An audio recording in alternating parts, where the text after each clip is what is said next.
Yo he estado 15-16 años con un TCA del tipo anorexia. Empecé con 15 años y empecé pues eso, con 15 años con una tontería, decir, bueno, voy a empezar a hacer esto, ¿no? Y me sentía como muy diferente. Dinámicas familiares desastrosas, ¿no? Estaba en el clínico, era horrible, te juntabas con chicas también, pues bueno, que también tenías ese problema, aprendías muchas cosas que no tenías que aprender. A lo mejor me voy a ganar hoy algún enemigo del hospital clínico, pero el trato no es de lo más favorecedor para que te sientas bien. En los años 50, lo que era el cuerpo perfecto de una mujer no tiene nada que ver.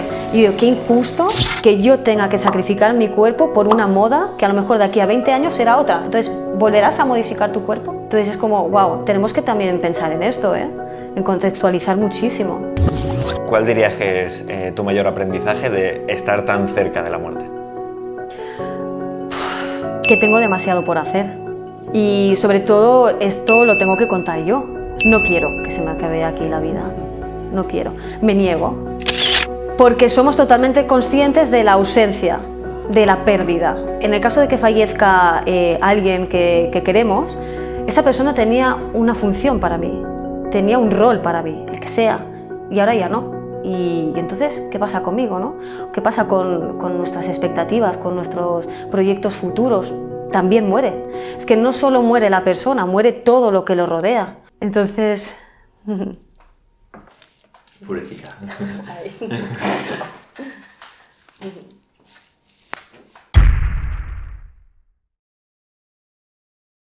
Bueno, muy buenas. Estamos en otro episodio del podcast. Hoy tenemos con nosotros a Vanessa. Ella es una psicóloga que trata temas como ansiedad, la depresión, los duelos, entre otros. Y además trata TCA. Lo que le hace una invitada realmente especial es que ella sufrió TCA en un momento de su vida y más adelante nos contará un poquito cómo pasó todo el tema del TCA y cómo luego pues, entró al mundo de la psicología. Vanessa, si quieres decirnos algo más. Bueno, estoy encantada de estar aquí, gracias por invitarme, estoy muy contenta y a la vez nerviosa, pero bueno, se irán difuminando los nervios. Y nada, encantada de estar aquí. Vale, vamos a empezar por un bloque ya bastante potente, que va a ser ansiedad y depresión. Primero vamos a entrar en el mundo de la ansiedad. Entonces, ¿nos podrías decir qué es realmente la ansiedad? Es buena pregunta porque tenemos el concepto muy confuso de lo que es la ansiedad, ¿no? Y confundimos con otro concepto que es el estrés. La ansiedad en sí mismo es una respuesta adaptativa de supervivencia del ser humano que nos ayuda a adelantarnos a ciertos peligros, ¿no? El problema es que ahora los peligros que tenemos no son los mismos que los de antes, por lo que antes nos preocupaba otras tribus, la climatología y nos teníamos que adelantar a ello y tenía pues un sentido muy adaptativo. El problema es que ahora todos estos estímulos ya no nos preocupan, nos hemos acomodado también como sociedad, por lo tanto los estímulos que ahora nos pueden preocupar son las redes, no sé, el trabajo, ¿no? La economía.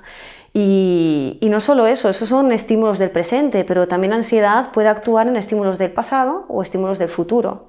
Por lo que si yo he tenido un trauma y ahora en el presente hay algo que me dispara, algo que me puede conectar con ese trauma, puedo sentir ansiedad y es cuando la gente viene a consulta y te dice, es que tengo ansiedad pero no sé por qué. Entonces tienes que ir indagando, ¿no? A ver qué es lo que está pasando ahí. Y hasta que no se resuelve ese nudo, la ansiedad no se vuelve adaptativa o no sigue avanzando, ¿no? Entonces la ansiedad en sí misma es una respuesta fisiológica, emocional y cognitiva para hacer frente a un estímulo amenazante. Eso sería lo que es la ansiedad. Vale.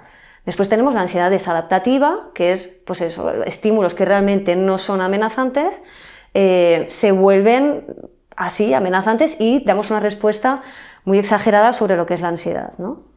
O sea, digamos que la adaptativa sería como la natural, la que estamos predispuestos a, ¿no? De forma natural, y la desadaptativa es la de rollo redes y todo esto. Bueno, es como que es ansiedad, pero realmente el estímulo, si tú lo analizas, no tiene que ver con tu supervivencia. Esta es la diferencia. Vale, ok. Sí. Vale, que como si no tuviera una función real, ¿no? Exacto, que es real, ¿eh? O sea, tú sientes ansiedad, tienes una crisis de ansiedad, pero realmente el estímulo es amenazante, ¿no? Crisis de ansiedad, pues porque no he llegado a tantos likes, ¿no? Por ejemplo, ahora que está tan de moda el tema de las redes, ostras, ¿realmente qué está pasando ahí, no? Entonces ya tienes que indagar sobre la aceptación, la integración en la sociedad, etcétera, etcétera. Bueno, nos has comentado qué es la ansiedad, pero ¿cómo podemos saber si la estamos sufriendo? O sea, ¿cuáles son los síntomas que da la ansiedad? Pues como la ansiedad es una respuesta adaptativa, fisiológica, cognitiva y emocional, pues vamos a ir barriendo estos síntomas, ¿no? En el plano más físico, pues taquicardia, sudores, incluso insomnio, ¿no? También puede haber falta de apetito o al revés, puede haber un aumento de apetito también. A nivel más emocional, pues todos los primos hermanos que digo yo de la ansiedad, que son sentir incertidumbre, sentir miedo, sentir desesperanza incluso, ¿no? Y bueno, pues todo eso acompaña a la ansiedad. Yo siempre digo que hay como una tríada que es ansiedad, incertidumbre y miedo, y entre ellos se van alimentando, ¿no? Y después, pues lo más cognitivo, lo más conductual o cognitivo, que son pensamientos intrusivos, pensamientos desastrosos, catastrofismo, etcétera, etcétera. Entonces, esto nos puede indicar que podemos estar padeciendo ansiedad. También lo tenemos que ver como algo que cumple ciertos parámetros, una intensidad, una frecuencia y una duración en el tiempo, porque si tú y yo nos vamos ahora al Amazonas y tenemos ansiedad porque vemos unos peligros reales, esta sería adaptativa, vale, pero una vez se va el peligro, pues no pasa nada, ¿no? Pero si constantemente yo estoy con rumiaciones, pensamientos intrusivos, taquicardias, etcétera, con el tiempo, pues sí, pues tenemos un problema de ansiedad, tal vez. Vale. ¿Y crees que hay un aumento de ansiedad en la población general? Yo creo que sí. Vale. A pesar de que confundimos conceptos como estrés y ansiedad, sí que hay un aumento, y creo que es también por la transformación que hay, ¿no?, de los estímulos, y cuantos más estímulos estemos expuestos, es mucho más fácil tener ansiedad, porque además vivimos una sociedad, al menos la occidental, bastante cómoda. No tenemos que preocuparnos por comida, bueno, si todo va bien, ¿no? Comida, bebida o lo que sea, y entonces hay estímulos que empiezan a focalizarse como preocupantes excesivamente y puede generar todo esto. Entonces sí, yo sí que creo que hay un aumento de la ansiedad. También puede ser que antes no se localizaba tanto y ahora hay mucha consulta de ansiedad. ¿No? Antes no se decía y ahora, bueno, entonces en terapia a veces tienes que reestructurar, bueno, esto a lo mejor que estás sintiendo no es ansiedad, pero sí que puede haber un aumento. Bueno, conozco varias personas que sufren ansiedad e incluso depresión y han desarrollado como múltiples miedos que antes no los tenían. ¿Esto por qué sucede? Porque nos volvemos más sensibles a los estímulos. Piensa que la ansiedad también es una hiperactivación del sistema nervioso, por lo tanto estoy más atenta a lo que pueda estar pasando. Por lo tanto focalizo, y cuando yo focalizo es como si buscas encuentras, ¿no? Pues puedes encontrar estímulos que antes para ti no resultaban amenazantes. También estamos más sensibles emocionalmente, por lo que cualquier cosa puede ser una amenaza para tu supervivencia, ¿no? Porque es totalmente supervivencia en este sentido, y puede ser por esto, porque te sensibilizas mucho más, focalizas, sistema nervioso hiperactivo, entonces hay como una cascada de foco, ¿no?, ante estímulos. Has comentado el tema del estrés, de la depresión, la ansiedad, mejor. Hoy en día muchos de nosotros sufrimos estrés, porque al final esto está a la orden del día. ¿Cómo podemos diferenciar si sufrimos estrés o realmente es ansiedad? Pues es muy interesante porque a pesar de que comparten síntomas, no tienen la misma resolución. Digamos que el estrés es como una campana de Gauss, ¿no?, que sube, un momento más álgido y después baja. ¿Cuándo baja? Cuando el estímulo ya no existe.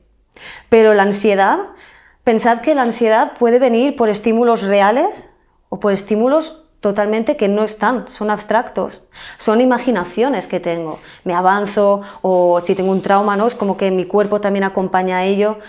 Y el estrés no tiene nada que ver con esto. Con el estrés no hay una reinterpretación de lo que está pasando. Yo qué sé, pues estoy estresada porque tengo mucho trabajo, tengo muchos síntomas fisiológicos sobre todo, pero una vez yo ya resuelvo el trabajo, no tengo por qué tener ese estrés, ¿no? El estrés también es una respuesta adaptativa. Lo que conocemos hoy en día como estar quemados o tener mucho estrés es un distrés. Y esto es lo que desequilibra, ¿no?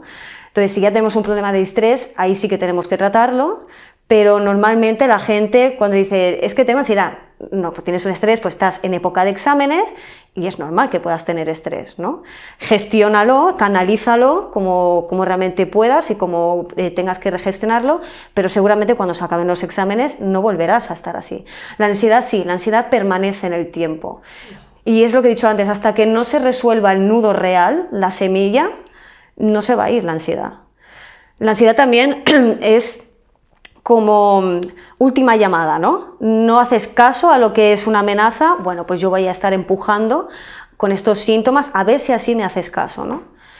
El estrés no manda tantas señales, no tiene tanto mensaje que interpretar, es más sencillo, por decirlo de alguna manera, ¿no? Más simple a la hora de resolverlo, a pesar de que puede tener síntomas que comparta con la ansiedad.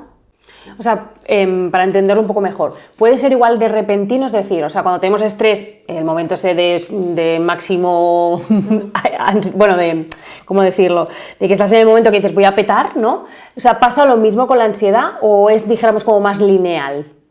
Sí, exacto. El estrés es más agudo, por decirlo de alguna manera. Vale. Sostenido ya es distrés, ahí sí que hay un problema, ¿no? Pero como respuesta adaptativa sí que es un repunte. Y la ansiedad es más sinuosa, por decirlo de alguna manera, ¿no? Tendrá momentos más arriba, más abajo, pero siempre hay una constancia en la ansiedad. He leído también el tema de que, bueno, de que las crisis de ansiedad y el ataque de pánico no son lo mismo. Entonces, ¿nos puedes explicar cuál es la diferencia? Comparten síntomas, evidentemente, porque en esto de la psicología se comparten muchísimos síntomas, ¿no? Pero las crisis de ansiedad en psicología no son una entidad en sí misma. Por ejemplo, no está en el DSM, ¿no? Que es como la Biblia de los psicólogos y los psiquiatras. No está ahí porque no es una entidad psicológica, no es una psicopatología. En cambio, un ataque de pánico sí. Además, un ataque de pánico es mucho más potente, ¿no? Es como, ¡pum!, no te lo esperas. Tú tienes ansiedad y te lo vas notando, ¿no? Puedes llegar a una crisis cuando ya te encuentras, la gente en terapia dice, me encuentro atrapado. Y cuando me encuentro atrapado y siento que no puedo salir, entonces ahí es cuando aprieta más, ¿no? Pero el ataque de pánico te puede dar en el autobús, te puede dar en el médico, te puede dar en cualquier sitio y no te lo esperas.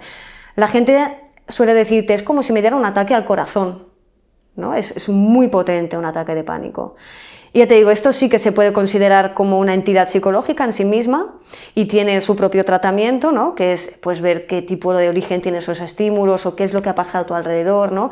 En qué situación personal puedes estar también. Pero no se trata lo mismo ni es lo mismo. Ya te digo, es como más sinuoso el crear crisis de ansiedad hasta que ya llega a un punto álgido y el ataque de pánico, ¡pum!, no te lo esperas. Y el ataque de pánico también sería frente a un estímulo, o sea, el estímulo X y entonces me genera ese ataque de pánico, o es más como la ansiedad. Podría ser, ¿eh? Podría ser tanto si está como si no está el estímulo. Vale. Si tú ves, yo qué sé, yo tengo fobia a los aviones y en algún momento pues estoy ahí en el avión y me puede dar un ataque de pánico, porque no quiero y bueno, pues sientes eso, que te puede dar un ataque al corazón, que no pasa nada, ¿no? Pero realmente sí, puede ser. O puede ser incluso imaginándomelo, ¿no? Si nos vamos ahora puestos a Japón, ¿no? Pues yo estaré pensando que me voy a ir en el avión y me puedo generar incluso un ataque de pánico, ¿no? Yo aquí traigo experiencia personal, yo he sufrido 2 veces o 3 ataques de pánico, es durísimo, durísimo. Pongo un poco en contexto, una vez simplemente fui al baño, estaba pasando consulta, fui al baño y tenía una visita fuera esperando y de repente es eso, y parecía que me moría, o sea, que me moría literal. Digo, o sea, lo primero que dije es, traerme una Coca-Cola o algo, y digo, me estoy mareando muchísimo, ¿sabes? Como pensé, yo qué sé, digo, sea un bajón de azúcar, sea lo que sea, y la sensación es esa, es como que te mueres, ¿sabes? Entonces, gracias a Dios, todo eso ya pasó. ¿Qué recomendaciones darías en el caso de sufrir un ataque de pánico? Sobre todo que encuentren un sitio neutro, un sitio blanco, como digo yo, ¿no? Un espacio donde puedan estar ahí, resolver tranquilamente, si pueden estar acompañados de alguien, un familiar o alguien cercano, pues muchísimo mejor, pero sobre todo saber que no te vas a morir. No vas a morirte, respira, ¿no? Si sabes algún tipo de herramienta, aplícala, pero sobre todo en un espacio donde no haya mucho estímulo. Y ya irá resolviéndose el ataque de pánico. En algunas ocasiones hay que recurrir a algún tipo de fármaco o algo así. Es como una medicación de rescate, pero sobre todo un espacio donde no haya estímulos o haya los menos posibles, si puedes estar acompañado mejor, y e ir resolviéndolo, gestionándolo con algunas herramientas. Si vas a terapia, pues aplicarlas, y si no, hacer lo que puedas, ¿no? Pero sobre todo mantener la calma, sí. Sí, bueno, yo por dar un poquito de hablar sobre mi experiencia, lo que a mí me funcionó, justo donde tenemos nosotros el trabajo, abajo hay una clínica, y entré allí y me dijo una mujer literal, esto es tal cual lo cuento, túmbate y llora, tranquilo, no sé qué, y de repente, ¡buah!, como si fuera un niño pequeño, llorando, y todo ese nervio y todo ese malestar, ¡pum!, de repente se vino abajo. Y luego poco a poco, pues con la respiración, y a mí me funciona, por lo menos la respiración, sí. Sí, el tema de la respiración también es muy interesante porque la gente cree que tiene que inspirar mucho y soltarlo lentamente. Claro, esto lo único que hace es que puedas llegar a una hiperventilación, lo que es peor aún para la ansiedad o para un ataque de pánico. Yo siempre digo, lo que hay que hacer es respira normal y suelta todo el aire. O sea, suéltalo y respira normal. La gente dice, es que me cuesta respirar después. Digo, bueno, pero no estás hiperventilando, que es alimentar más, ¿no?, la ansiedad. Pero sobre todo es eso, ¿no? Con el tema de la respiración es respira normal y suelta todo el aire. Pero la gente lo suele hacer al revés, ¿no? Para las personas, por ejemplo, que acompañamos en esos momentos de ataque de pánico, ¿qué podemos hacer? O sea, claro, porque a veces estás al lado de esa persona que lo está sufriendo y es como, claro, ¿qué hago? ¿Cómo te ayudo? Porque no sé qué hacer. ¿Qué podemos hacer? Lo que puedes hacer es sostener, no invalidar. Es decir, no decir, ay, hay que ver, ¿no?, siempre estás igual o lo que sea. No, o sea, valida, esa persona está así por algún motivo. Le ayudas más validando que juzgándole. Vale. No le vas a proporcionar ningún tipo de solución juzgándole, ¿no? Al revés, vas a hacer que se sienta peor. Por lo tanto, sostener. También esa persona, yo voy a acompañantes, ¿no?, o a familiares que tienen personas con este tipo de patologías o de problemas, es que no sé qué hacer. No sé cómo actuar, ¿no? Es que a veces no tienes que ayudar, tienes que acompañar, que es muy diferente. Ayudar es como algo más activo, y acompañar, bueno, estás ahí, estoy aquí, si lo necesitas, ¿no? A veces es acompañar, sobre todo comunicación no verbal, ¿no? Un abrazo, una caricia, un algo, ¿no? Estoy aquí, que sepas que estoy aquí, ¿no? Sobre todo eso, la gente lo que necesita es saber que no está solo y que tengo a alguien que también me puede sostener todo este malestar, ¿no? Es un poco impotente, sienten impotencia, pero dices que quiero hacer más, quiero quitárselo.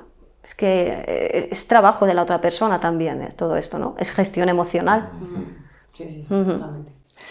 Bueno, ahora como estabas comentando también el tema de la respiración, tenía una duda yo, que es lo típico que vemos en las películas, ¿no? Que cuando entran en momentos de ansiedad o ataques de pánico, realmente tampoco sé diferenciarlo, la verdad, cogen la bolsa y empiezan como a respirar. ¿Esto sirve de algo?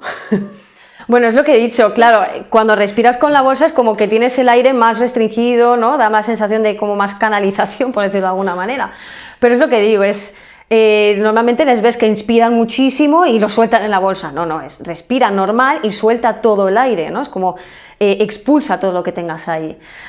Sí, no, es como, bueno, sí, porque para Hollywood está bien, pero alguna vez yo lo he podido probar y es que yo me ahogo, sinceramente. Claro, no me sirve, necesito.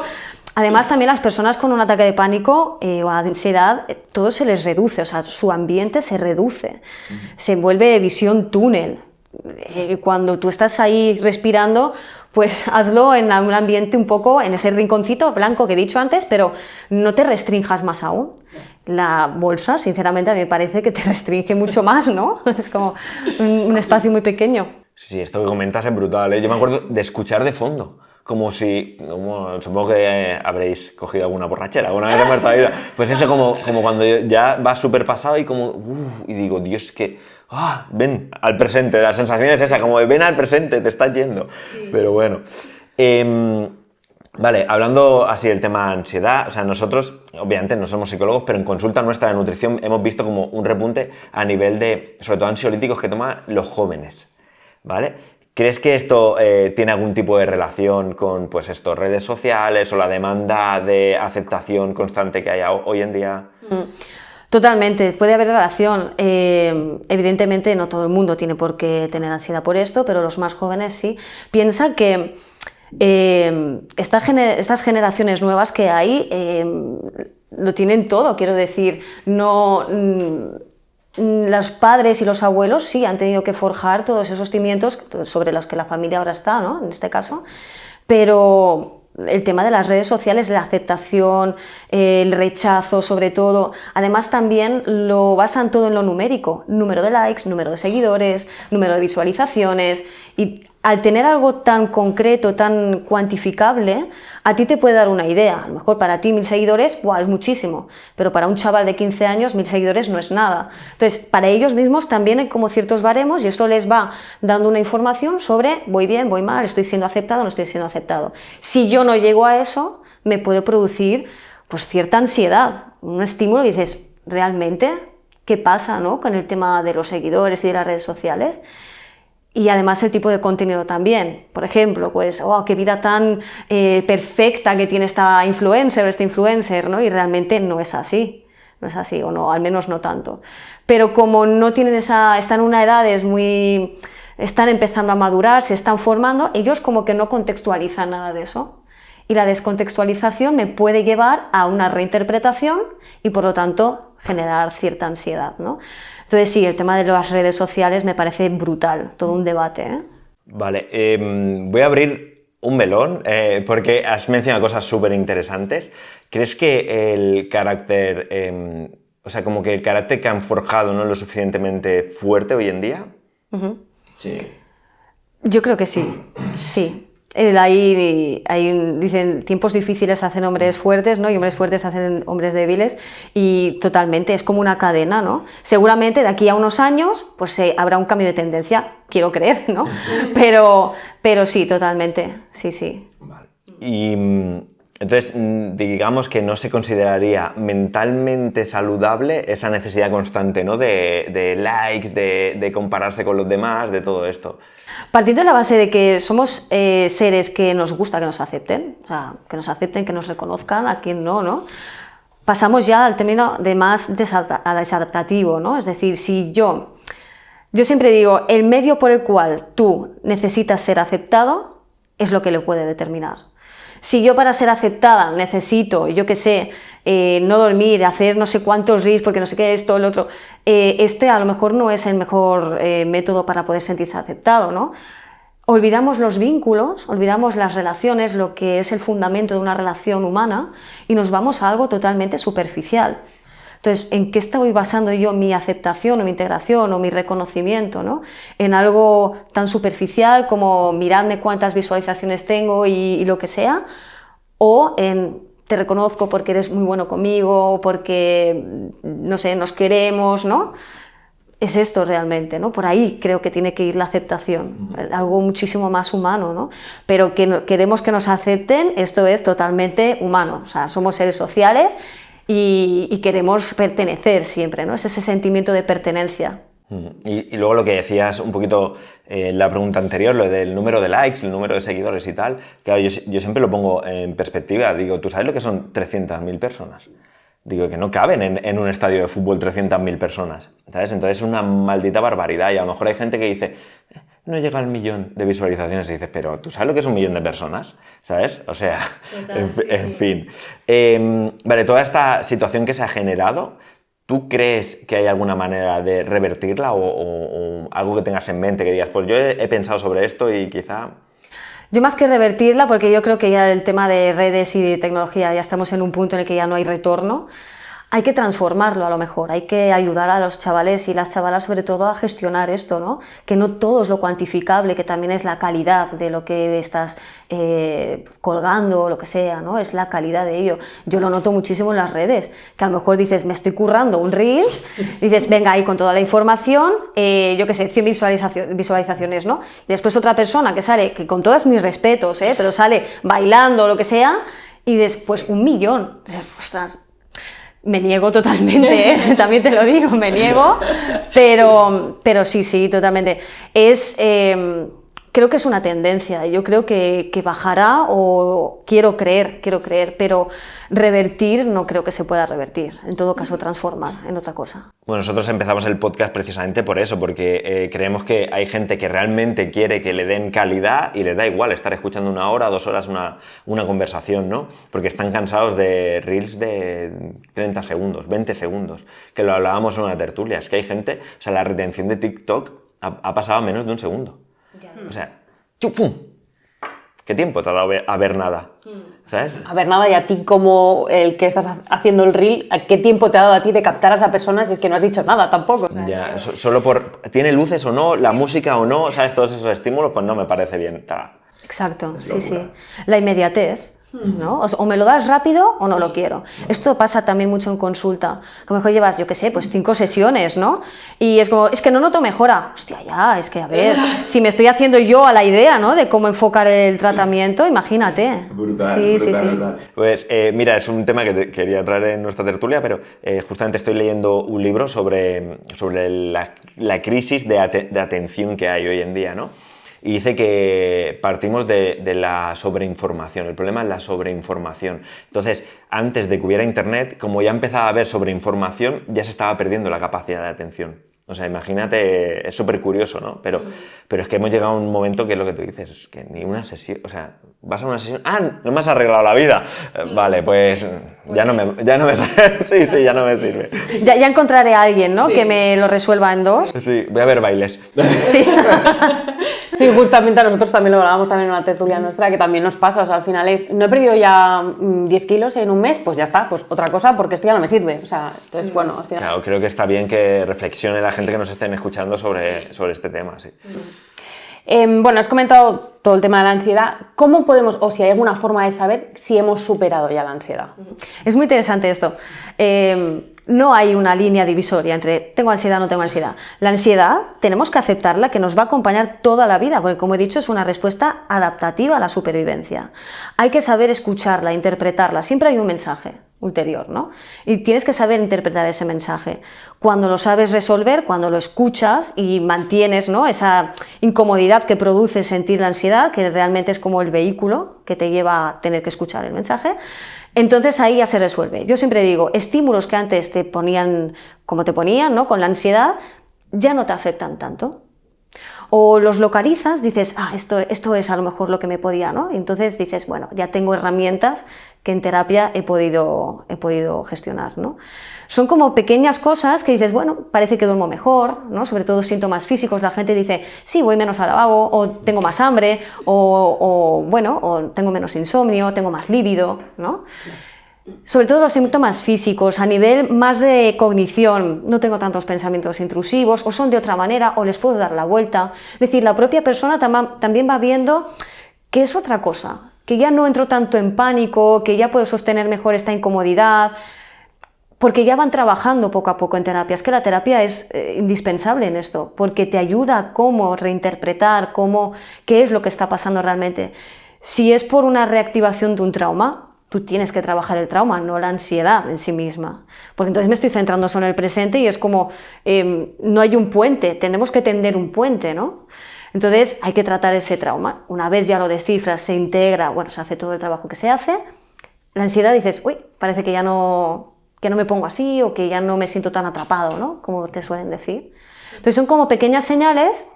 A mí me gusta mucho desglosar en síntomas físicos, cognitivos y emocionales o conductuales. Y entonces la persona ya va teniendo, porque sí que es verdad que me dice, pero ¿cuándo, no? ¿Cuándo y cómo? ¿Qué voy a sentir? Bueno, pues si a ti te parece bien o si crees que así te puede ser mucho más fácil, pues vamos a desglosarlo de esta manera, ¿no? Entonces, bueno, ya están un poquito más atentos a cómo voy mejorando. Pero a veces son cambios súper sutiles, que el terapeuta, en este caso, es el que pone sobre la mesa, oye, mira, hace 2 meses me decías esto de esta persona o de esta ocasión y tal, y ahora llevas un tiempo sin hablarme. Y te dicen, es verdad, bueno, es que estoy más tranquila, ¿no? La propia persona a veces no se da cuenta y por eso es tan necesario que el terapeuta también le haga saber, poner sobre la mesa, ¿no?, todo esto.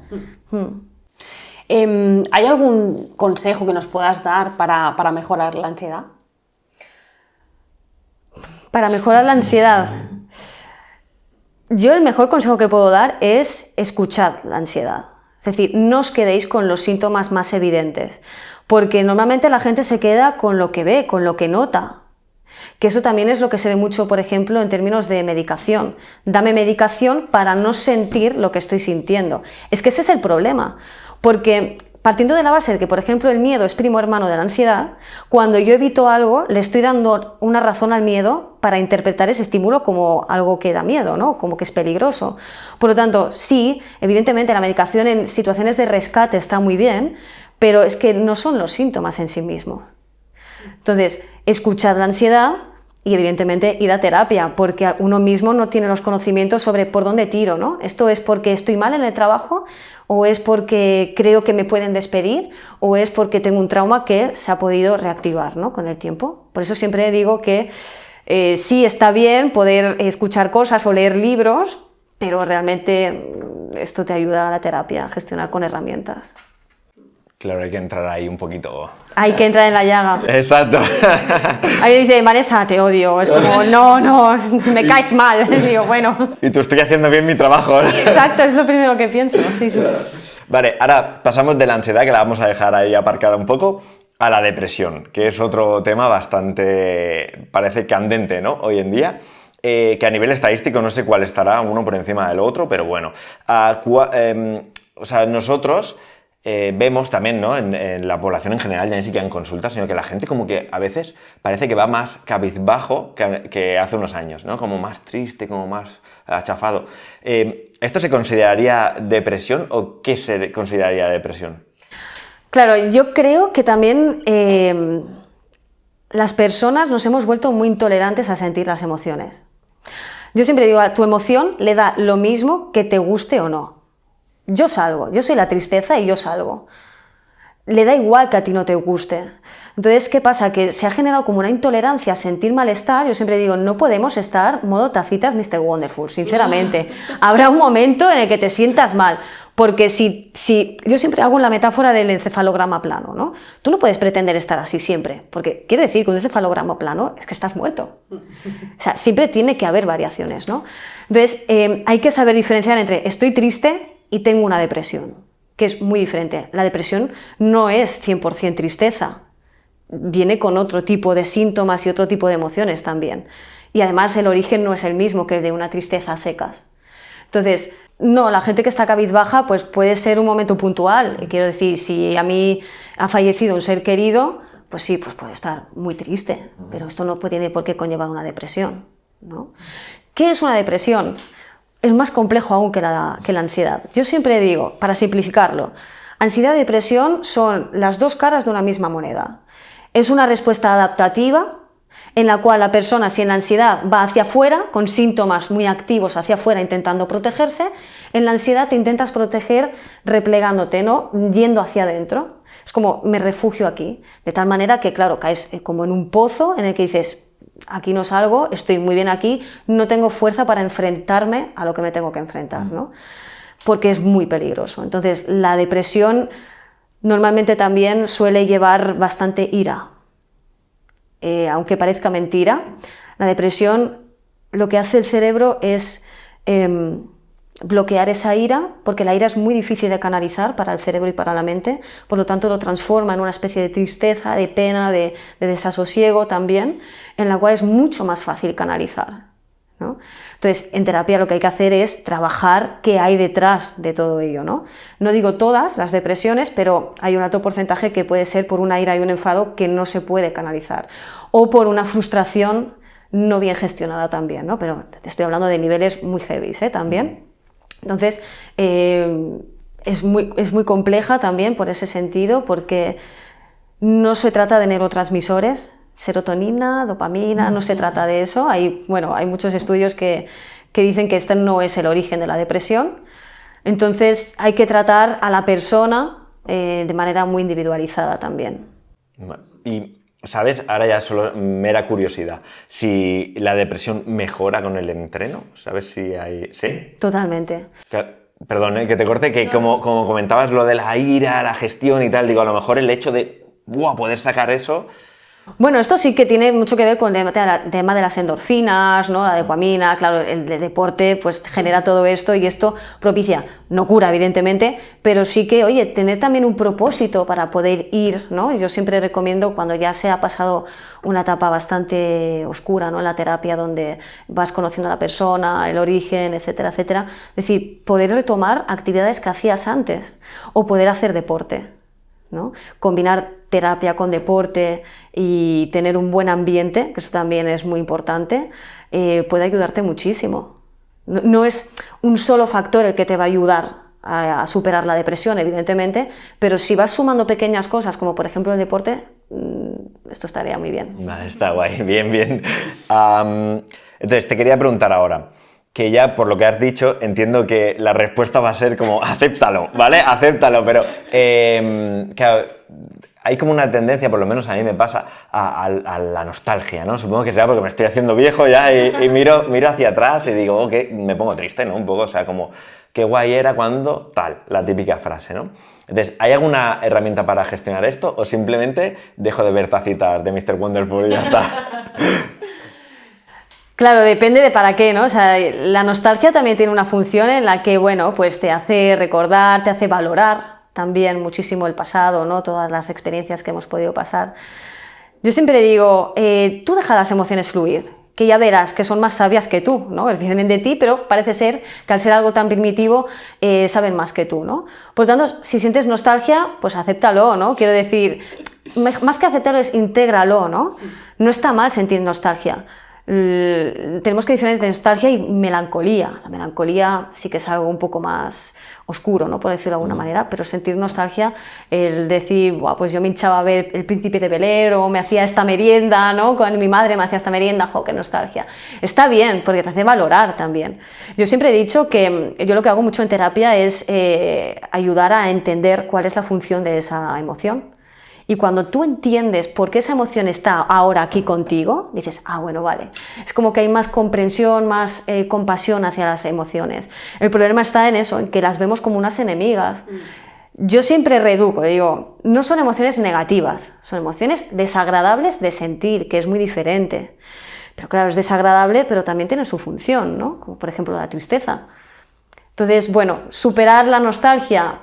¿Qué función cumple en ti? Pues a lo mejor está bien también, ¿no? Puedes sentir un poquito de nostalgia en algún momento determinado. Sí, a ver, no estoy todo el día. Ya, voy a abrir estos cromos de cuando era un niño pequeño. No, pero sí que es verdad que, no sé, yo sinceramente, o sea, a mí me encanta la vida, ¿no? Yo estoy enamorado de la vida, ¿no? Entonces, claro, cada año que pasa es como, ¡guau! Tengo como... Claro, ahora me dirás, tú lo ves mal, ¿no? Pero como un año menos. O sea, claro, quizás la forma correcta de verlo es un año más, ¿no? Bueno, mientras no te suponga ningún tipo de conflicto, pues está bien, ¿no? Sí. O un día más o un día menos. Claro, entonces al final pues miro para atrás y digo, hostia, cuando tal. Pero también miro el futuro con positivismo, ¿no? Decir, hostia, va a venir esto, qué guay, ¿sabes? Pero bueno, al fin y al cabo es encontrar el equilibrio. Es decir, saber que yo tengo todo un abanico de emociones y que puedo sentir a lo largo del día pues muchísimas emociones. Y ya está, ¿no? Bueno, pues ya está, encontrar el equilibrio. No, si estoy triste, lo que no voy a hacer es decir, bueno, pues voy a hacer cualquier cosa para no estar triste. En consulta tengo más personas, por ejemplo, que no han gestionado un duelo, que se han negado a ello, que de las que sí que lo han podido gestionar. A lo mejor acuden, pero el tiempo que están en terapia es mínimo. En cambio, las personas que no lo gestionan porque quieren hacer como que no, tienen muchísimos más problemas, más desadaptación en su día a día. Vale, y ahora voy a abrir otro melón. Yo voy abriendo melones aquí, claro, pues está súper interesante. ¿Qué piensas del estoicismo y de salirse bueno, estoy sintiendo esta emoción, pero la aparto? O sea, no quiero saber nada, sigo haciendo lo mío. Un poco radical. Es decir, o sea, sí, pero no. Quiero decir, las emociones no se apartan, las emociones se escuchan y se gestionan, que es diferente. Hay que canalizarlas. Nadie está diciendo que no puedas sentir pena o tristeza o compasión por ti mismo, ¿no? Que hoy en día parece que no tienes por qué tener compasión por ti mismo y totalmente es canalizarlo.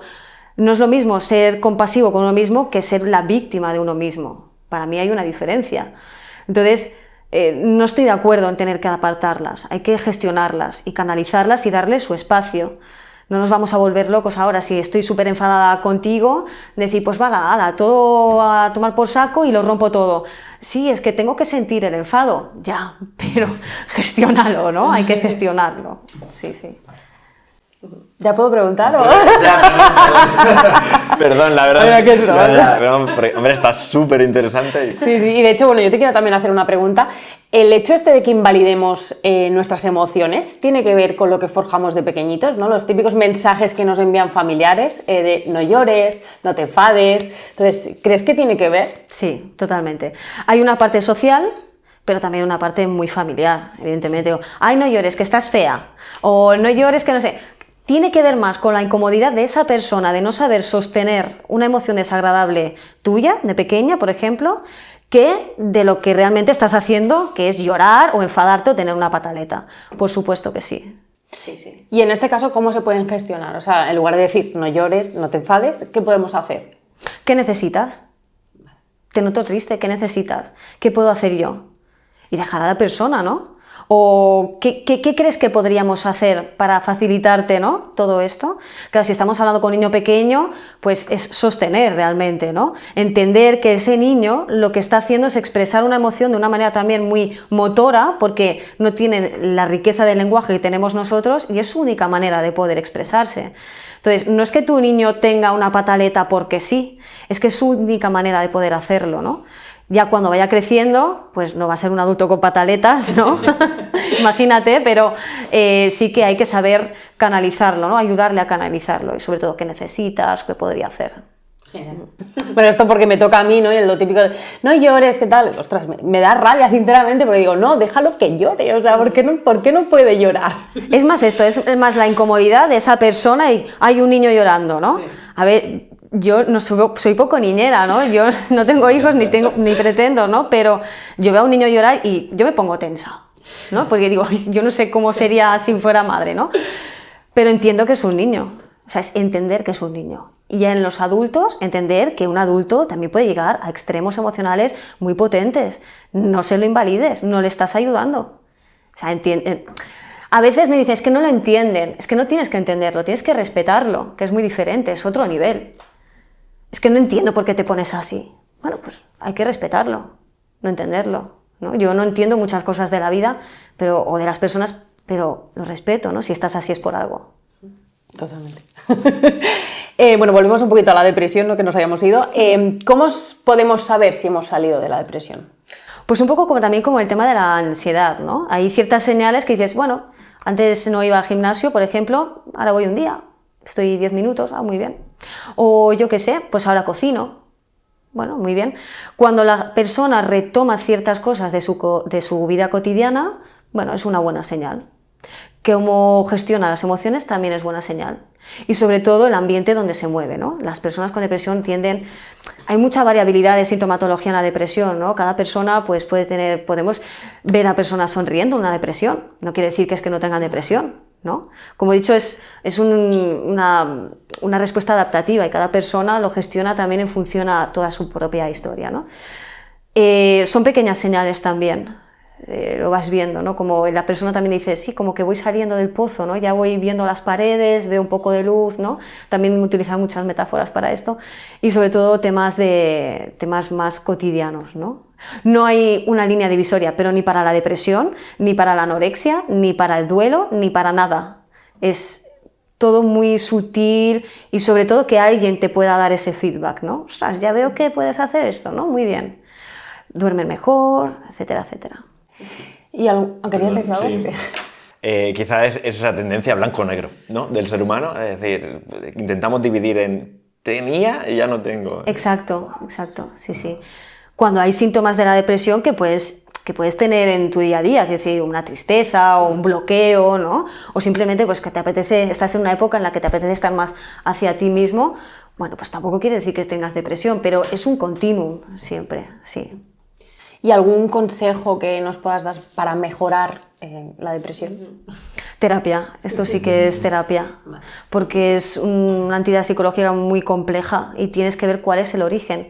Es como la ansiedad, ¿no? No todas las personas tienen ansiedad por lo mismo, porque sea por esto o por lo otro. Cada persona tendrá su propia historia, ¿no? Y también entender que no todo es vamos a resolver el pasado, ¿no? La depresión es el exceso de pasado. No, tú puedes tener depresión por una situación actual o por una reactivación de trauma también, ¿no? Y la ansiedad lo mismo, no es porque me da miedo la incertidumbre o el futuro, lo que sea, es que puedes estar fastidiado en el trabajo, y esto puede producir ansiedad, por una reactivación o por un futuro también, ¿no? Entonces, bueno. Has comentado antes el tema de las redes sociales, las influencers, vida de color de rosa, todo es súper bonito, no tienen problemas. Entonces, claro, nosotros todos tenemos altibajos, ¿no? Un día triste, un día feliz, tal, y esto lo tenemos que normalizar, por lo que he entendido. Pero para los días que estamos más tristes, ¿hay algún consejo que nos pueda ayudar, no quizás a estar contentos, ¿no? O felices, pero sino a llevarlo mejor o no hundirnos tanto? Hacer actividades que no comporten mucha activación, ¿no?, del sistema nervioso, que sí, que se va contigo, pues perfecto, ¿no? Pero, por ejemplo, escribir, leer, pintar. Yo soy mucho del arte, me gusta mucho utilizar el arte para poder canalizar las emociones y, sobre todo, no invalidarse a uno mismo, porque uno mismo también, no es que nos invaliden los demás, sino que uno mismo también dice, ay, no puedo estar triste. Sí, puedes y debes a veces estar triste, ¿no? Porque la tristeza tiene una función de reflexión, te invita a la reflexión para adaptarte a algo, ¿no? Entonces, pues a lo mejor es que te tienes que adaptar a algo, tienes que reflexionar sobre algo muy importante, ¿no? La gente, por ejemplo, cuando sale de una psicopatología como una anorexia o algo así bastante potente, me dicen, es que no estoy contenta, estoy triste. Y digo, hombre, es que es muy fastidioso esto de salir algo así.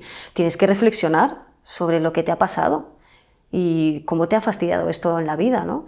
Y esto requiere una reflexión. Y imaginaos, yo qué sé, que se os muere alguien y en vez de estar tristes, estáis estrepitosos, estáis, ¡buah! Venga, me voy a comer el mundo. No vais a hacer el duelo. Os vais a saltar esa etapa y puede haber problemas. Entonces, hacer actividades que vayan contigo, que vayan alineado el arte o cualquier otra historia, hablar con una persona, con un ser querido, ¿no? Hacer actividades de este tipo, que no hiperactiven mucho. Perfecto. Bueno, esto me toca a mí a nivel personal, ¿no? Bueno, porque tengo personas a mi alrededor que tienen ansiedad y depresión. ¿Nos podrías dar algún consejo como persona que acompaña? ¿A qué mensajes darles en esos momentos pues, que estás con esa persona? ¿Cómo acompañarla? ¿Cómo ayudarla?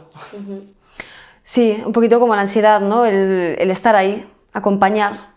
Para mí ayudar tiene una connotación más activa, ¿no? Yo te ayudo, venga, yo qué sé, vas con las bolsas, yo te ayudo, te cojo una. Tú no tienes que coger nada de esa persona, tienes que acogerlo, tienes que acompañarlo. Y como he dicho antes, ¿no? ¿Qué necesitas? Comunicación no verbal, abrazos, ¿no? Se han hecho estudios en los que, por ejemplo, un abrazo de 20 segundos es suficiente como para que haya un vínculo muy potente, ¿no? Y sobre todo estar ahí. No es fácil para la persona que acompaña tener a alguien con ansiedad o depresión. Es muy difícil, porque no sabes por dónde te va a venir. Hay tanta variedad y cada día es a lo mejor lo mismo pero diferente que no sabes por dónde ir, ¿no? Sobre todo también ir a terapia si ves que no puedes, ¿no? ¿Cómo sostengo yo todo esto de mi pareja, de mi familia o de lo que sea? Bueno, pues también ir, ¿no? Porque esa persona también acumula cierta angustia y eso tiene que salir. Imagínate, ¿no? De acumular ahí angustia, de ver a mi pareja estar pasándolo mal y yo no poder hacer nada, no tener un espacio donde canalizar yo también mis propias emociones. Entonces, sobre todo, pedir ayuda si no se sabe. A veces, por ejemplo, pues si es nuestra pareja, pues incluso hacer una sesión todos conjuntos, a ver qué es lo que está sucediendo, cómo nos podríamos ayudar entre todos. Y sobre todo, la persona también que está padeciendo esta ansiedad o esta depresión, ser conscientes de que ahí hay otra personita y que no todo vale, no todo es justificable, ¿no? Yo aquí soy un poco cañera también, sobre todo con personas que acompaño con enfermedades más físicas, ¿no? Que no todo vale, ¿eh? Que también hay que ser consciente de que sois dos, ¿no? Aquí hay un feedback constante. Entonces es simplemente acoger, reforzar el vínculo también, ¿no? Y sobre todo afectividad y no invalidar, por supuesto, esto no hay que invalidar, ¿no? Okay. Vale, esta pregunta nos surgió en una tertulia a Miriam y a mí y que obviamente no pudimos dar respuesta, ¿no? Entonces, ¿sabes si la hipocondría tiene un factor genético o se desarrolla en el individuo por diferentes causas que ha sufrido? La hipocondría es una psicopatología muy controvertida, porque no está muy claro, depende de la corriente psicológica, pues el psicoanálisis te dirá una cosa y lo cognitivo-conductual te dirá otra, ¿no? Por lo tanto, esto también depende mucho del terapeuta cómo quiera abordar la hipocondría. Por lo que yo sé, por lo que he estudiado, tiene bastante componente traumático, en el que bueno, el cuerpo se ve como un objeto externo, donde se deposita todo lo negativo, estoy muy hiperactivo, muy alerta, ¿no?, a esos síntomas que pueda tener, pero se tiene que coger cada caso, no es un derivado de un trastorno de ansiedad solo, sino que hay que estudiar cada caso de manera individual. Pero ya te digo, depende de la corriente psicológica, pues puedes ir por aquí o puedes ir por allí. Bueno, después de todo este bloque de ansiedad y depresión, está claro que mucha gente necesita ayuda para poder ir a la terapia, ¿no? Pero yo estoy bastante harto de escuchar a la gente decir eso es de locos, eso no sé qué, ¿sabes? Como poner esas excusas que yo creo es como una autoexcusa impuesta, ¿no? De no poder ir.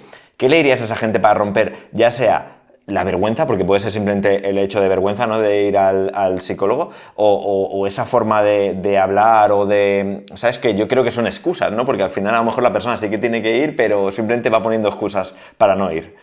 Sí, puede ser miedo también, ¿no? Uy, me van a tocar una tecla a la cual yo no quiero acceder. Ahí está la habilidad, ¿no?, del psicólogo también. Bueno, vamos a ir dando rodeos, ¿no?, para que no haya resistencias, pues las resistencias es con lo que mayoritariamente te puedes encontrar en terapia, ¿no?, resistencias a ello, al cambio sobre todo.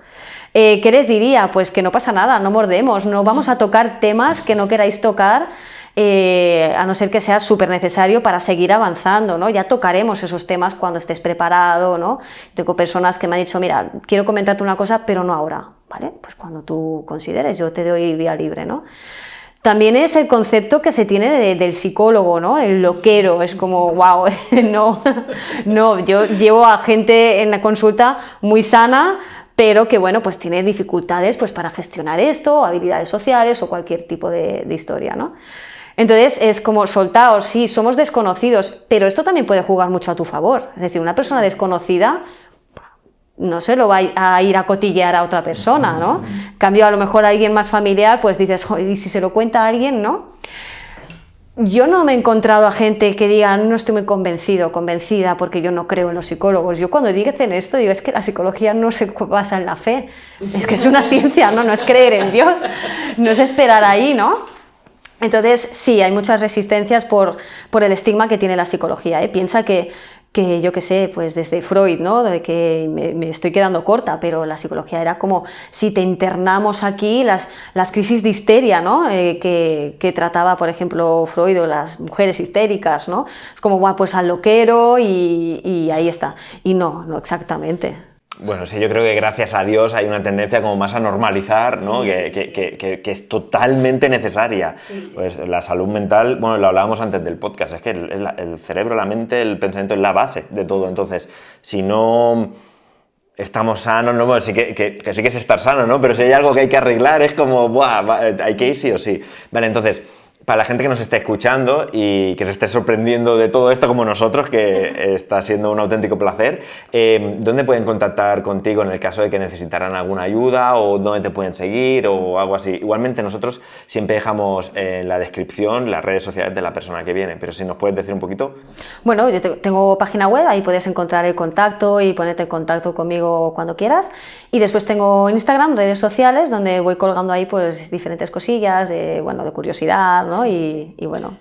Bueno, y estás bastante activa, que yo lo veo, que sí. ¿Publicas casi prácticamente todos los días? No, vale. Historias a lo mejor sí, pero publicar a lo mejor no tanto. He bajado el ritmo también, porque si no para mí era insostenible, y a lo mejor publico a lo mejor un par de veces a la semana o algo así. Sí. Intento que sea algo como que no sea aburrido, ¿no? Yo menos creo que no es aburrido, ¿no? De tochotes, ¿no? De texto, de diapositivas, sino ir directo al grano. Y ya está, y quien quiera saber más, pues que me pregunte, ¿no? Bueno, y que las stories están súper bien, porque como que cada día, pues eso sí que lo publicas cada día, ¿no? En stories, como que cada día tienes el toquecito de, hey, acuérdate de esto, ten cuidado con esto, haz esto. Claro, y creas que no, pues se agradece. Sí. Claro. Esta mañana una chica me decía, jo, es que me haces pensar mucho con las cosas que cuelgas, ¿no? Y digo, ya, eso es que estoy haciéndolo bien. Esto es que justamente a esto me refería, ¿sabes? Porque tú estás ahí pasando que si he ido a este sitio de pizzas, a estas hamburguesas y de repente, ¡pum! Y dices, ¡oh! Y ya pones el dedo, ¿no? Como vamos a leer lo que ha puesto, ¿sabes? Sí, claro. ¿Cuál es la habilidad que destacarías como la más importante de tu trabajo? Crear vínculo, la empatía, la escucha activa. Para mí no hay nada más importante que crear vínculo con esa persona. Déjate de técnicas, de herramientas, lo que necesitas, sobre todo también, bueno, sobre todo, que ya está más normalizado, ¿no? Pero cuando trabajas a nivel online, es como que parece que tengo que currármelo más. A ver, sinceramente, para mí no, es lo mismo, ¿no? No se para una pantalla y ya está.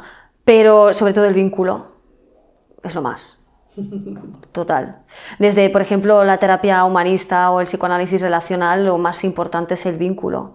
En el psicoanálisis clásico, por ejemplo, era, bueno, pues en el diván, tú aquí, yo aquí, de espaldas, no hay contacto ni siquiera visual y ya está, ¿no?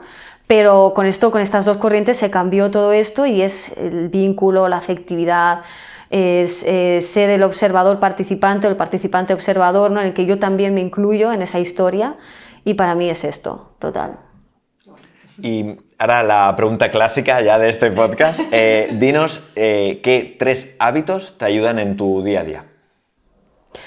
¿Qué 3 hábitos? ¿Te refieres a actividades concretas? Sí, que sean repetitivas, que ya las hayas como interiorizado y digas, esto es que a mí me ayuda muchísimo. Hacer deporte cada mañana.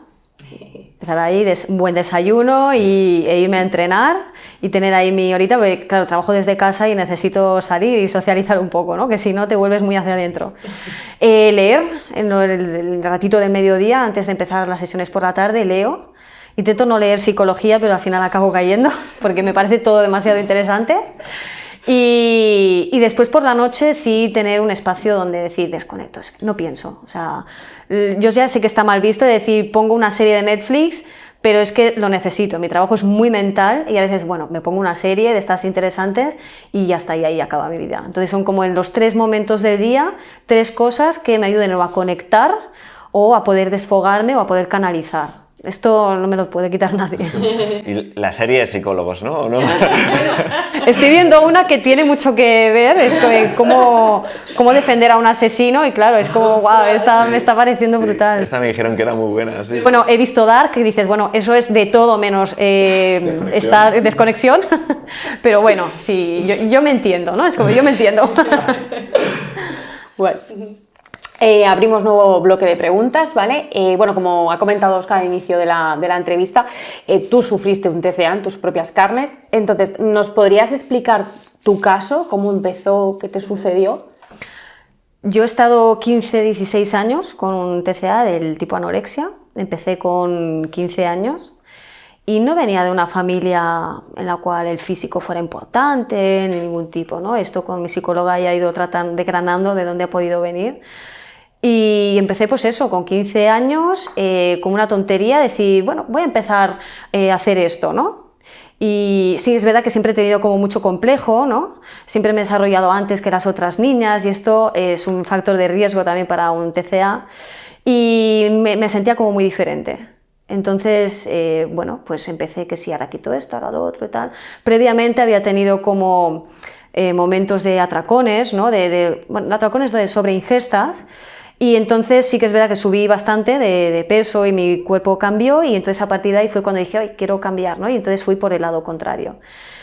Y nada, hasta que mis padres dijeron, esto no puede ser, fuimos al médico de cabecera y ya me derivaron al clínico y bueno, pues ingresos, dinámicas familiares desastrosas, ¿no? Porque tener a alguien así es o destruye o une a la familia mucho más, en mi caso la unió muchísimo más. Estoy muy orgullosa de ello también y bueno, fue una época de los 15 a los 18 años fue horrible. Estaba en el clínico, era horrible, te juntabas con chicas también, pues bueno, que también tenías ese problema, aprendías muchas cosas que no tenías que aprender y el trato, a lo mejor me voy a ganar hoy algún enemigo del hospital clínico, pero el trato no es de lo más favorecedor para que te sientas bien, ¿no? También es verdad que lo que se hace para ayudar a las chicas o los chicos que van a este tipo de centros o hospitales no es lo más adecuado.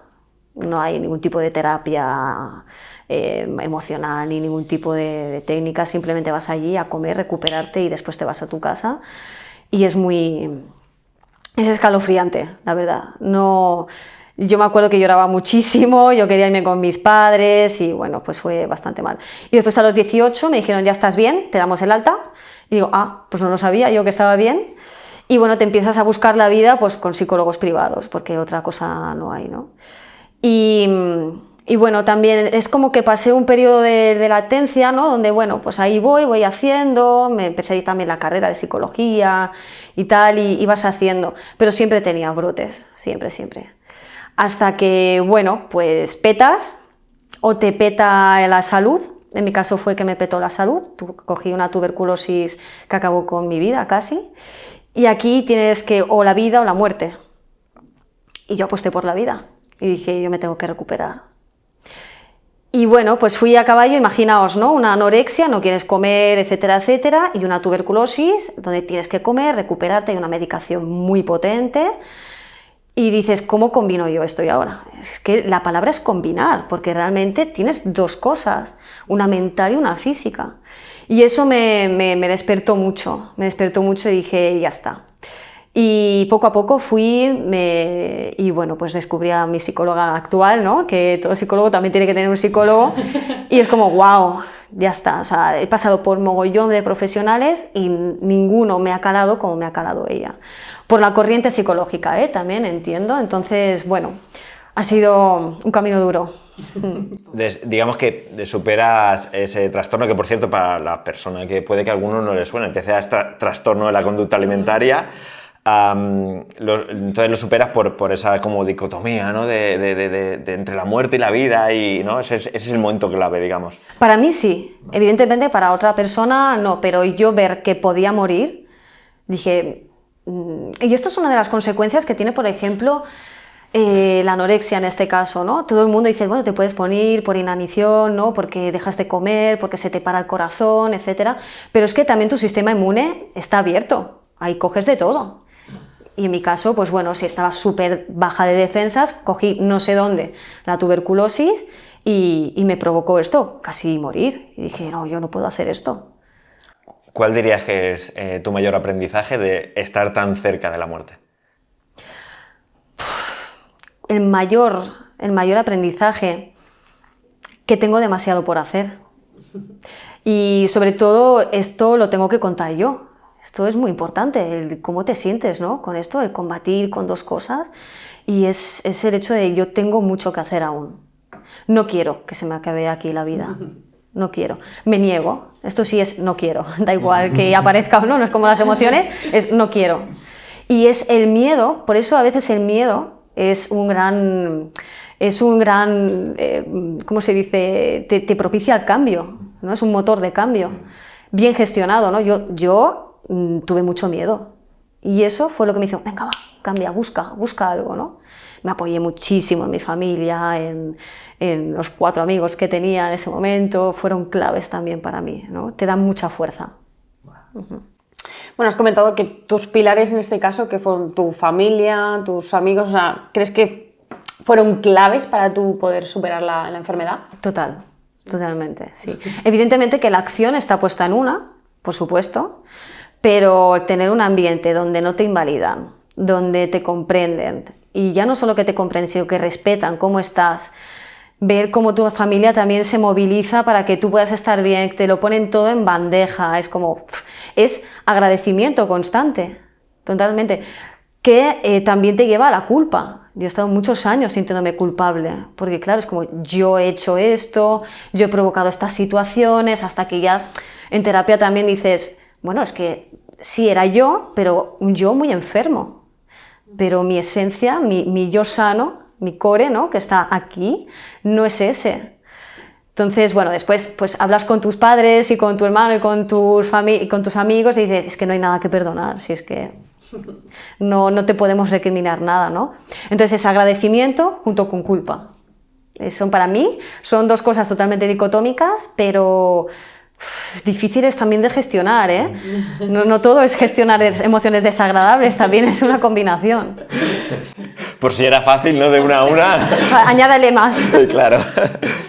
Vale, hemos estado hablando de lo que te sucedió a ti, pero ¿qué es realmente un TCA? O sea, ¿qué se consideraría? ¿Cuándo a una persona se le puede diagnosticar? No entiendo, decir, tienes TCA. También es complejo. Un TCA la gente entiende que es como una mala relación con tu cuerpo y con la comida. No quiero comer, o como demasiado, o me veo muy gordo, ¿no? O muy gorda. Y no es eso simplemente es un síntoma. O sea, un TCA es como ya el colofón de algo que yo no puedo integrar, o que yo no comprendo, o que a mí me ha pasado.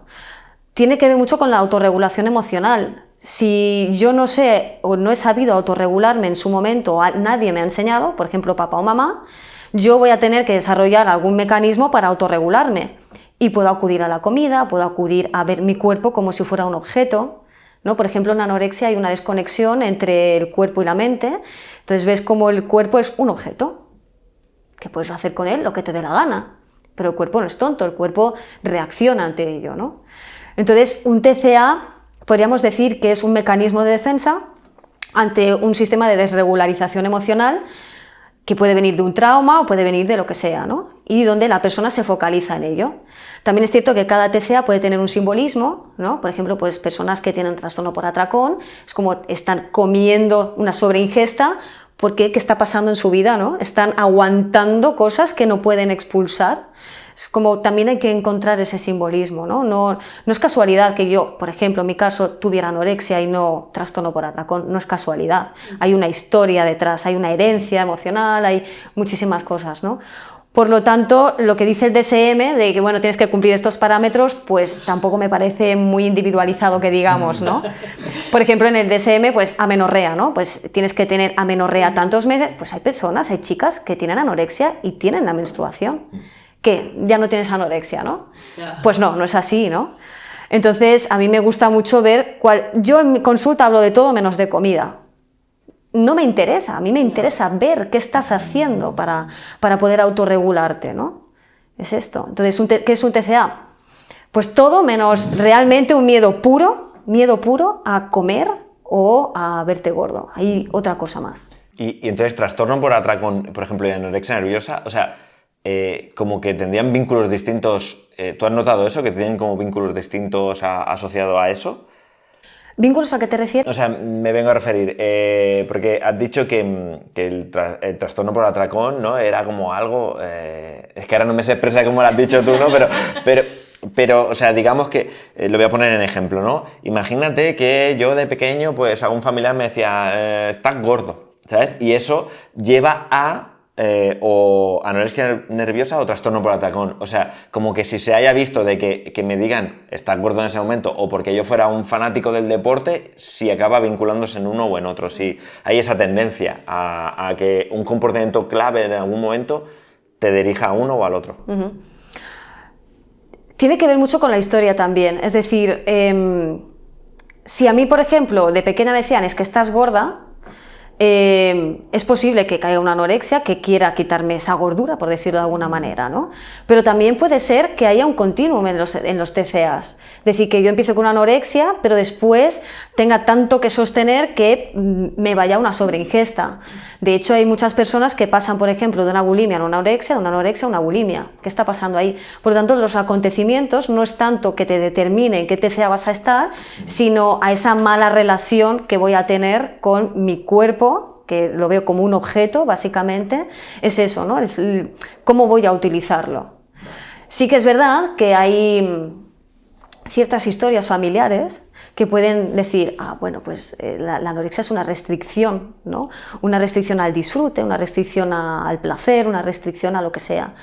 Y puedes ver cómo madre o padre, ¿no? Lo que sea, pero normalmente es madre, abuela, la tendencia más femenina, madre, abuela, y siempre como un hilo conductor que a pesar de que tú estás manifestando una anorexia que es restricción, tu madre lo puede manifestar en otra cosa, restricción con el dinero, por ejemplo, ¿no? Y mi abuela con otra cosa, ¿no? Entonces siempre hay como un hilo conductor que puede llevar a ello. Joder, súper interesante, ¿eh? Sí, sí. ¿Has visto un aumento de casos en los últimos años? Yo creo que ahora se dice más. Sí que ha habido también, evidentemente, sobre todo también de chicos, pero yo creo que ahora se dice mucho más. También la gente entra en alerta muchísimo antes, ¿no? Ahora veo a mi hija o a mi hijo que deja comidas como, alerta, ¿no? ¿Qué está pasando? También hay mucha información. Esta es la parte buena, ¿no? De las redes sociales, de lo que sea, que te pueden informar. Pero yo creo que la gente lo dice mucho más, totalmente. Piensa que, por ejemplo, las personas en el caso concreto bulimia, trastorno por atracón, hay muchísima vergüenza. Mucha, de hecho los atracones se los dan a escondidas o solos, ¿no? Entonces hay mucha vergüenza y decirlo, entonces se va alargando en el tiempo hasta que lo dicen, ¿no? Pero sí que es verdad que sea porque lo dicen antes o porque lo detectan antes, sí, hay más tendencia. ¿Y sobre qué edades más o menos suele suceder? Puede suceder en todas, pero normalmente puede suceder a los 12, 13, ya se está cortando un poquito más. Uf, madre mía. Sí. O sea, la tendencia es como que parece que... Sí, sí, sí. Buah. Claro, y ahora la siguiente pregunta es, claro, porque las redes sociales están inundadas de cuerpos perfectos, que todos sabemos, o quiero creer que muchos sabemos, que aparte de que la iluminación es perfecta del momento de la foto, hay retoque de Photoshop, a lo mejor esa persona, por lo que sea, ha estado sin beber agua 2 días solo para hacerse la foto del momento, etcétera, etcétera. ¿Crees que esto nos afecta a nuestra autoestima como sociedad? Totalmente.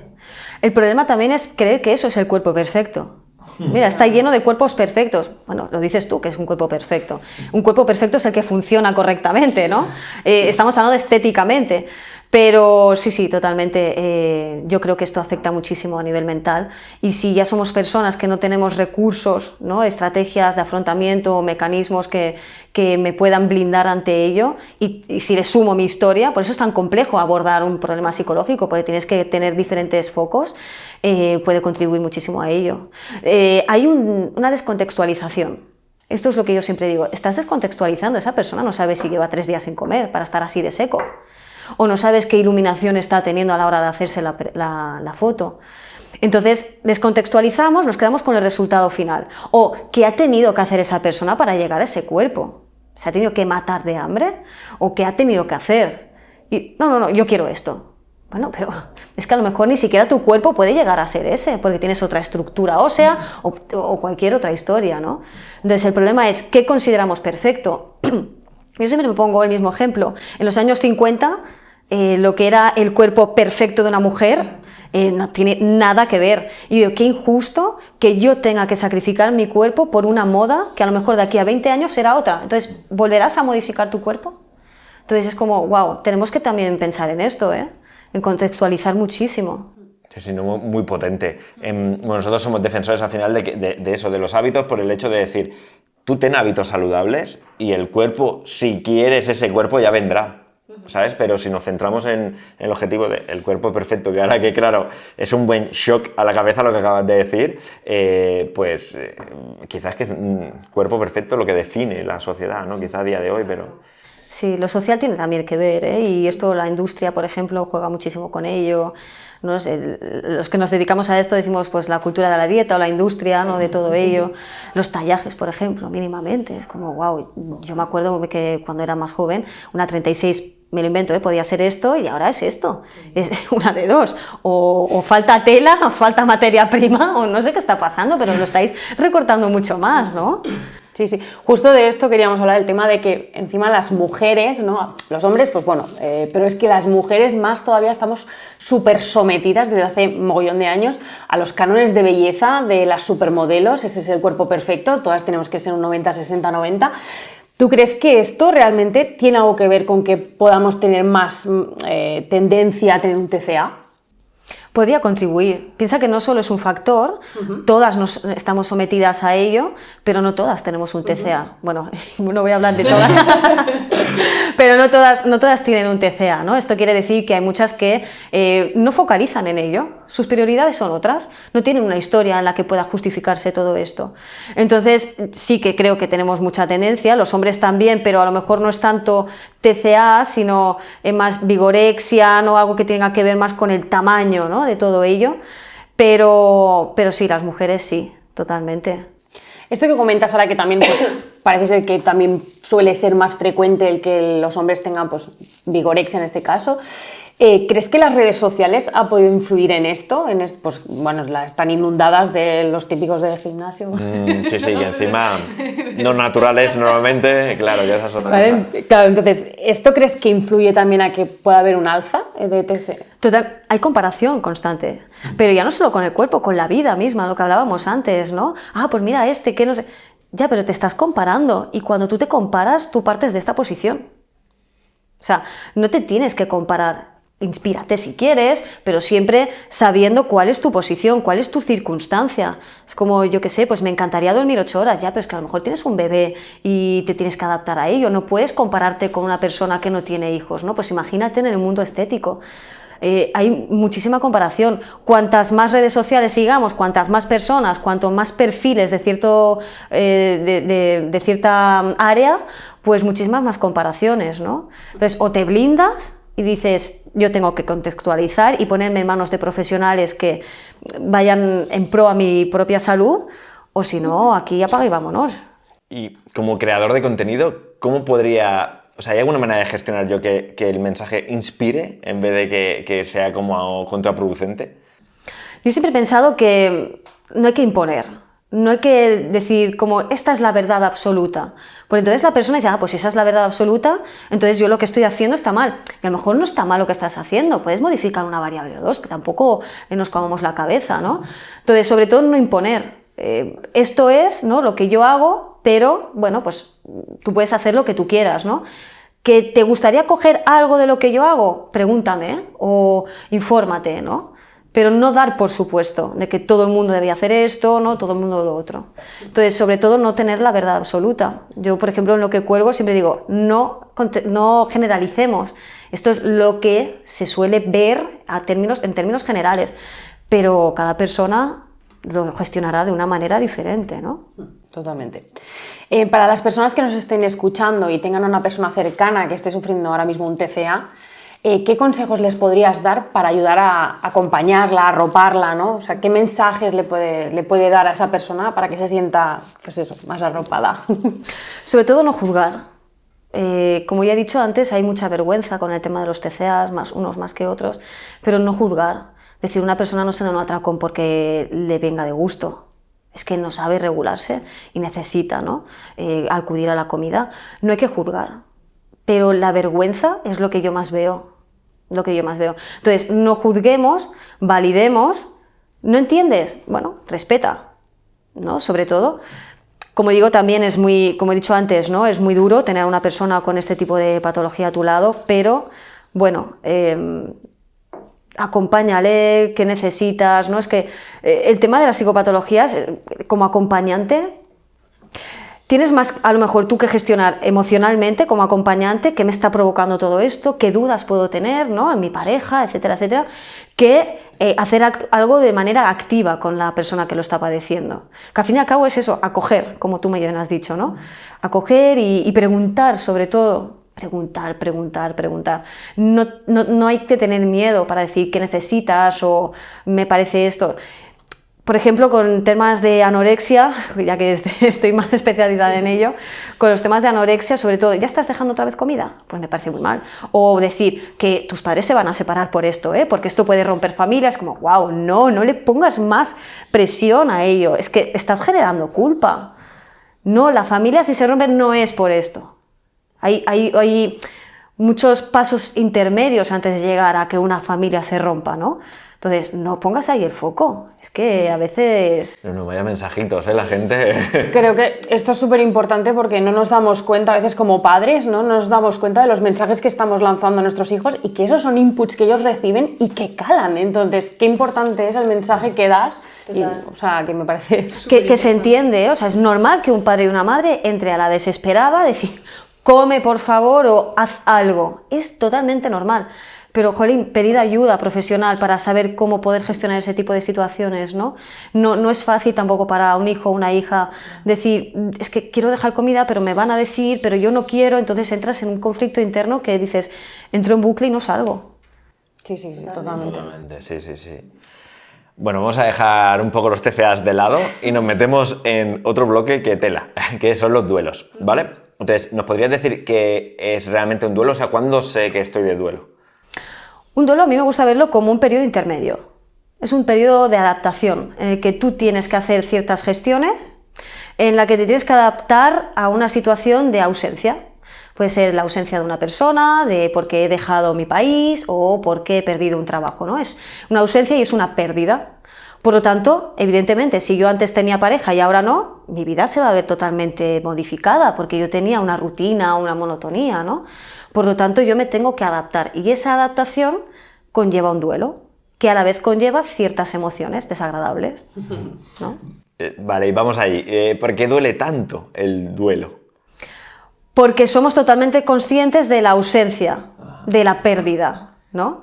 Si, yo qué sé, pues fallece un ser querido, jolín, qué vacío. Esa persona duele porque en el caso de que fallezca alguien que queremos, esa persona tenía una función para mí, tenía un rol para mí, el que sea, y ahora ya no. Y entonces, ¿qué pasa conmigo, no? ¿Qué pasa con nuestras expectativas, con nuestros proyectos futuros? También muere. Es que no solo muere la persona, muere todo lo que lo rodea. Muere irnos de viaje, casarnos, hacer ciertas cosas, ¿no? Entonces... Purecita.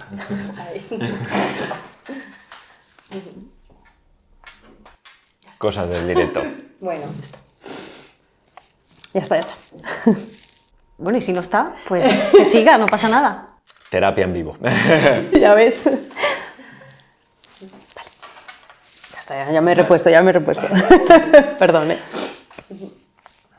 Podemos perder también, pues, venir de otro país, ¿no? Yo cuando me dedicaba a la educación, pues, estaba con niños de Latinoamérica o Marruecos y tenían que gestionar un duelo también. Entonces también es como, wow, estoy dejando amigos allí, estoy dejando también a familiares y es esto, la adaptación, ¿no? Cuanto más fácil sea y cuanto más fácil se lo podamos poner, muchísimo mejor. Vale.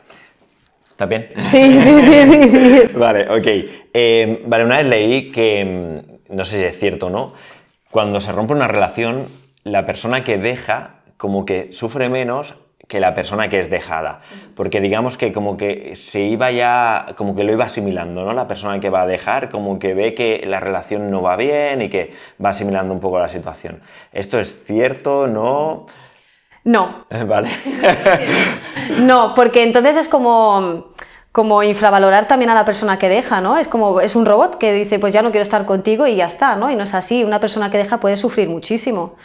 Puede sentir muchísima culpa porque si el motivo de la ruptura es pues que ya no tenemos amor, claro, no es que la persona a la que yo vaya a dejar me haya hecho algo que yo diga, ¡buah! Sí, ¿no? Se nos acabó el amor, es que ya no hay nada en común entre nosotros. Qué mal me sabe, ¿no? ¿Cómo se lo digo yo ahora? Y esto sí que es verdad que hay relaciones que dices, bueno, crónicas de una ruptura anunciada, ¿no? Que ya se veía, y otras que no. Entonces, ¿cómo le digo yo ahora a mi pareja que a lo mejor no sospecha nada o que no nota nada, que tenemos que dejarlo? Y esto puede conllevar a tener sentimientos muy desagradables también, sobre todo culpa, ¿eh? Y bueno, al fin y al cabo esa persona es la que ha dado el paso. Cuando ya la pareja tiene cierta tendencia a que todo va mal y que, bueno, que ya se sabe, pues bueno, pues esa persona es la que ha dado el paso, pero no le exime, no os vais a librar. Ya, no exime del dolor, ¿no? Que ya. Sí. He leído que el duelo tiene como varias fases, ¿no? ¿Nos podrías explicar cuáles son? El duelo tiene varias fases, ira, negación, depresión. El problema es que las vemos de manera lineal. Es decir, yo sufro una pérdida y voy a pasar por la ira, la negación, Y esto no es así, realmente. A mí me gusta verlo de una manera circular. Puede ser que empiece por la fase de depresión, pero después me vaya a la negación, después vuelva otra vez. Es decir, puede ser de manera circular y puedes volver o no volver o incluso saltarte una de estas etapas, una de estas fases, ¿no? Lo importante es la tendencia, que poco a poco vaya acomodándome o adaptándome pues, a esa ausencia o a esa pérdida, ¿no? Que se va viendo pues, en cosas cotidianas también, ¿eh? Como he dicho antes con la depresión y la ansiedad. Pero no es tanto... ¿Sabes qué pasa? Que si nos centramos en que tienes que pasar por esas etapas, las personas se fijan en ello y dicen, ostras, que no he pasado por la negación, estaré haciendo un mal duelo, ¿no? Y no tiene por qué. Pues bueno, pues no has pasado y no has pasado, ¿no? Pero ¿cómo te vas sintiendo? ¿Cómo te vas adaptando? Esto es lo más importante, hay que escuchar también a la persona. Sí, vuelta otra vez un poco, perdón, que corte, vuelta otra vez un poco a lo de, ¿sufro ansiedad o no? ¿No? O sea, ¿qué pasa? ¿Que tiene que ser sí o no? Todo tiene que ser como, ¿sabes? Exacto. Sí, bueno, durante la etapa de duelo podemos tener como más riesgo a desarrollar una depresión, ¿o no tiene nada que ver? Sí, podría ser, ¿eh? Podría ser. Piensa que si la depresión es una respuesta adaptativa de supervivencia, de me replego porque hay algo que no puedo sostener, un duelo no gestionado, como he dicho antes, o un duelo donde me quedo encallado en una de esas fases, en el caso de que las esté pasando, si no sigo evolucionando, si no sigo pasando, puedo quedarme ahí, en el replegamiento, y esto puede conllevar a cierta tendencia a la depresión, ¿no? Vale, para personas que nos estén oyendo, ¿hay algún tip, algún truquito que estén pasando justamente por un duelo que les pueda aportar algo de luz en ese momento? Sobre todo saber que se están adaptando a ello. Es una respuesta también natural el sentir un duelo, ¿no? Y cada persona lo vive de una manera diferente, ¿eh? Yo tengo personas pues, que lo notan de una manera más somática, o hay personas que son, bueno, pues que dan rienda suelta a sus emociones, ¿no? Pero sobre todo que no se juzguen y que estén atentos de que esto puede ir para largo. Es decir, un duelo no tiene por qué durar un mes, puede durar perfectamente un año, ¿no? O algo así.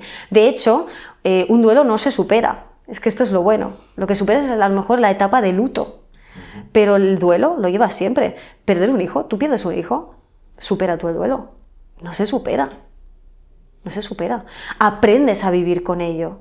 Realmente la función del duelo es adaptarte, pero aprendes a vivir con la ausencia de esa persona, la ausencia física. Ahora, la presencia más espiritual, y esto lo puedes llevar siempre. Yo tengo personas que me dicen, pero ¿está bien, yo qué sé, guardar objetos de esta persona? Bueno, ¿por qué no? Para ti es un nexo, ¿no? Está bien. O está bien ir caminando por el bosque y hablarle a esa persona en voz alta, ¿estoy loca o estoy loco? No, para ti es tu conexión. ¿Te sirve? Sí, bien, estupendo. ¿Puedes hacer tu vida normal y corriente? Pues estupendo, ¿no? Un duelo no es algo esto tan dicotómico, ¿no? Lo supero o no lo supero, lo vas a llevar, pero no como las primeras etapas o no como los primeros meses, ¿no?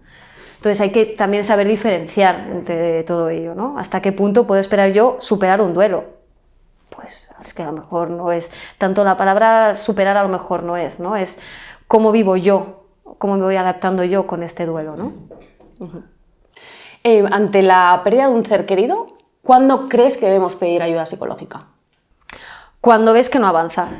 O sea, llevo ya un tiempo y que ¿no? Las emociones son demasiado potentes aún, sigo somatizando, veo que no avanzo, tengo muchísima abrumación, además se me puede juntar con la ansiedad, se me puede juntar con otro tipo de psicopatologías y ya no avanzo. Ahí es cuando se pide ayuda, decir, mira, pues he perdido a tal ser querido y no acabo de avanzar, ¿no? ¿Qué está pasando ahí? ¿Qué resistencia hay, ¿no? ante esa pérdida? Porque normalmente puede haber resistencia, me niego, esto sería como una de las etapas también, ¿no? Me quedo encallado ahí. Vale, pues teníamos dos preguntas más, pero las has contestado ya, así que simplemente darte las gracias por venir y acompañarnos, y creo que has aportado muchísimo valor, muchísimo valor. Y bueno, que lo dicho, que cualquier cosa la gente tiene en la descripción en tu contacto y lo dicho, muchas gracias. Pues gracias a vosotros, totalmente, un placer y nada, cuando queráis pues aquí estamos y un placer, lo hacéis muy fácil. Gracias.